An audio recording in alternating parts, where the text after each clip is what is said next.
एक घना जंगल था जहां तरह तरह के पशु पक्षी अपनी अपनी दुनिया में मगन रहते थे। उस घने जंगल के एक कोने में एक छोटी सी चिड़िया भी अपना छोटा सा संसार बसाए हुए थी। उसका नाम था चंपी। चंपी सचमुच में एक प्यारी सी जान थी, चंचल इतनी कि हवा से बातें करती और हंसमुख ऐसी कि उसकी चहचहाहट से पूरा जंगल गूंज उठता। हर सुबह जब सूरज अपनी सुनहरी किरणें धरती पर बिखेरता, चंपी अपनी छोटी सी डाल से फुदकर निकल पड़ती, उस आस में कि कहीं से कुछ दाने मिल जाएं जिससे उसकी छोटी सी भूख शांत हो सके। एक दिन जब चंपी उड़कर पास के खेत में पहुंची तो उसका छोटा सा दिल उदासी से भर गया। उसने देखा कि किसानों ने खेत तो जोत दिए थे, मिट्टी को पलट दिया था, लेकिन अभी तक उसमें जीवन का पहला अंकुर बीज नहीं डाला गया था। अरे, आज तो मुझे खाने को कुछ नहीं मिलेगा, चंपी ने अपनी छोटी सी चोंच से मायूस होकर कहा। उसकी पतली सी आवाज में निराशा घुली हुई थी। उसकी छोटी सी काया भूख से व्याकुल थी। तभी उसकी नन्ही आंखों ने कुछ दूरी पर एक बड़े से पेड़ के नीचे बिखरे हुए चावल के कुछ दाने देखे। एक उम्मीद की किरण उसकी उदास आंखों में चमक उठी। चंपी खुशी से फुदकती हुई वहां जा पहुंची और धीरे धीरे उन दानों को खाने लगी। उस वक्त जैसे किसी बुरे सपने की तरह वहां एक बड़ा सा कौवा आ गया। उसकी काली आंखें गुस्से से तमतमा रही थीं। कौवा ने अपनी कर्कश आवाज में चिल्लाते हुए कहा, ये दाने मेरे हैं, दूर हट जा चिड़िया। चंपी डर के मारे कांपने लगी। उसकी छोटी सी आवाज मुश्किल से निकली, कौवा भाई, मैंने तो सोचा ये सबके लिए हैं, मैं तो बस थोड़े से ही खा रही थी। उसकी मासूमियत उस वक्त देखने लायक थी, पर उस बड़े और गुस्सैल कौवे के दिल पर कोई असर नहीं हुआ। कौवा ने अपनी बड़ी और नुकीली चोंच से चंपी की ओर इशारा किया, जैसे उसे अभी काट खाएगा। उसकी आवाज में कठोरता भरी हुई थी, अगर तुझे खाने हैं तो जंगल में जा और खुद ढूंढ ले, ये मेरा इलाका है। चंपी का छोटा सा दिल टूट गया। उदासी की एक गहरी लहर उसके अंदर दौड़ गई। वो भारी मन से वहां से उड़ गई। उसके छोटे से दिमाग में एक ही सवाल घूम रहा था, अगर हर कोई इतना स्वार्थी होगा तो मैं कैसे अपना पेट भरूंगी, मेरे छोटे छोटे बच्चे क्या खाएंगे। वो आसमान में उड़ती रही, पेड़ों की शाखाओं पर बेमन से बैठती रही। उसकी नन्ही आंखें हर तरफ खाने की तलाश में भटक रही थीं। तभी दूर नदी के किनारे उसे कुछ मछुआरे बैठे हुए दिखाई दिए। उनके पास उनकी दोपहर के भोजन के बाद कुछ टूटे हुए चावल के दाने और रोटियों के छोटे छोटे टुकड़े पड़े थे।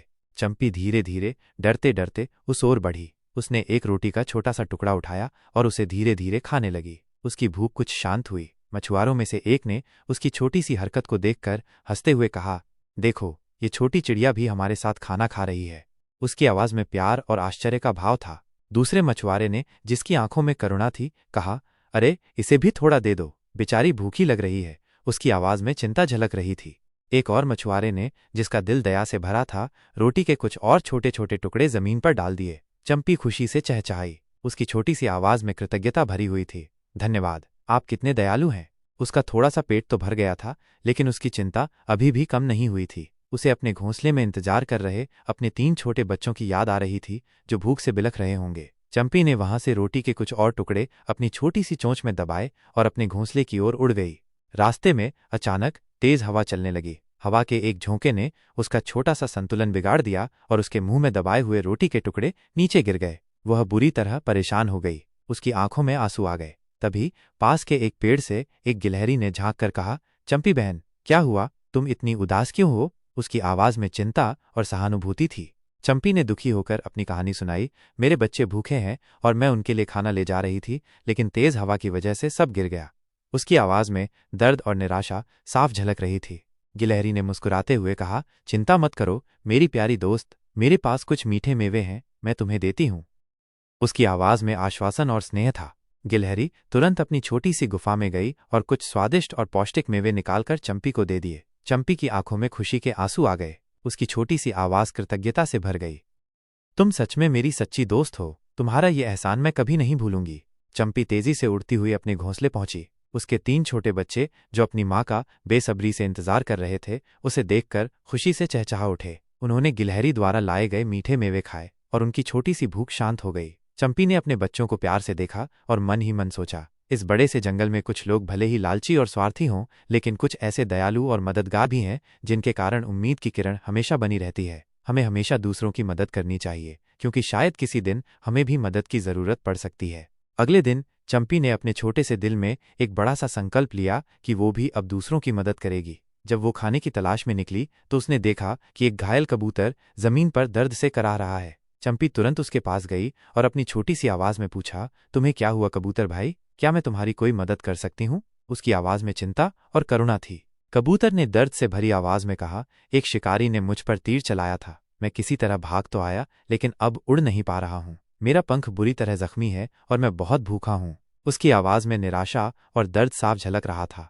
चंपी ने बिना एक पल भी गंवाए पास के एक पेड़ से कुछ मीठे और रसीले बेर तोड़े और कबूतर को खिलाए। फिर वो तेजी से गिलहरी के पास गई और उसे सारी बात बताई।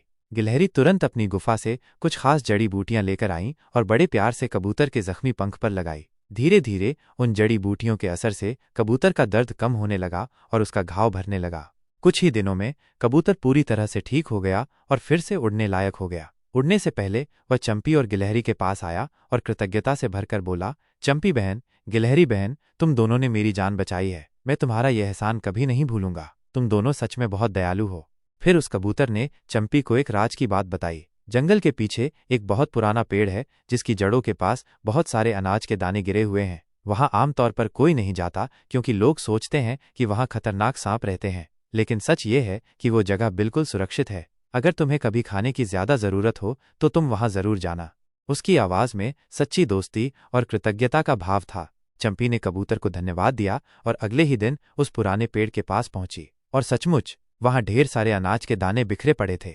उसने जितना चाहा उतना खाया और अपने प्यारे बच्चों के लिए भी ढेर सारे दाने ले आई। अब उसे और उसके बच्चों को खाने की कोई कमी नहीं रही। चंपी ने अपने जीवन के इस अनुभव से एक बहुत बड़ा सबक सीखा कि दयालुता और सच्ची मित्रता से मुश्किल वक्त भी आसानी से काटा जा सकता है। उस जंगल में अब चंपी, गिलहरी और कबूतर की दोस्ती की मिसाल दी जाती थी। वे तीनों हमेशा एक दूसरे के साथ खड़े रहते थे और मिलकर जंगल के उन सभी जरूरतमंद पशु पक्षियों की मदद करते थे जिन्हें उनकी जरूरत होती थी। एक दिन वही गुस्सैल कौवा फिर से चंपी के इलाके में आया। उसने देखा कि चंपी के पास तो ढेर सारा स्वादिष्ट खाना है। उसे बहुत आश्चर्य हुआ और उसने चंपी से पूछा, चंपी, तुम्हारे पास इतना सारा खाना कहाँ से आया? मैंने तो तुम्हें उस दिन अपने इलाके से भगा दिया था। उसकी आवाज में हैरानी और थोड़ी सी शर्मिंदगी भी थी। चंपी ने उस कौवे की बात सुनकर मुस्कुराते हुए कहा, कौवा भाई, जब आप मुझे अपने इलाके से भगा रहे थे तब शायद आप ये भूल गए थे कि अकेले रहकर सिर्फ लड़ाई और स्वार्थ ही मिलता है, लेकिन जब हम दूसरों की मदद करते हैं और सच्ची दोस्ती का हाथ बढ़ाते हैं तो हम सबका भला होता है। यही मेरे भोजन का रहस्य है। उसकी आवाज में कोई शिकवा नहीं था, बल्कि एक गहरी समझदारी थी। कौवा को अपनी गलती का एहसास हुआ। उसे बहुत शर्मिंदगी महसूस हुई कि उसने एक छोटी सी और बेसहारा चिड़िया के साथ इतना बुरा व्यवहार किया था। उसने पछताते हुए कहा, चंपी, मैंने तुम्हारे साथ बहुत बुरा किया। क्या तुम मुझे माफ करोगी? उसकी आवाज में सच्ची पश्चाताप की भावना थी। चंपी का दिल बहुत बड़ा था। उसने खुशी से कहा, मित्रता में तो माफ करना सबसे बड़ा गुण होता है कौवा भाई। आओ, तुम भी हमारे साथ बैठकर खाना खाओ। उसकी आवाज में अब कोई कड़वाहट नहीं थी, सिर्फ दोस्ती और अपनापन था। उस दिन से कौवा भी उनकी छोटी सी टोली में शामिल हो गया। जंगल में अब सभी मिलजुल कर प्यार से रहते थे और किसी भी छोटे से जीव को कभी भूखों नहीं रहना पड़ता था। चंपी की दयालुता और दोस्ती ने पूरे जंगल को एक नया सबक सिखाया था। सीख, जब हम दूसरों की मदद करते हैं तो जीवन में कभी अकेले या भूखे नहीं रहते। सच्ची दोस्ती और दयालुता ही जीवन का सबसे बड़ा धन है। दोस्तों, अगर आपको हमारी ये कहानी पसंद आई हो तो हमारे यूट्यूब चैनल कार्टून हाउस को ज़रूर लाइक करें, कमेंट करें और सब्सक्राइब करें। आपका प्यार और समर्थन ही हमारी प्रेरणा है। धन्यवाद।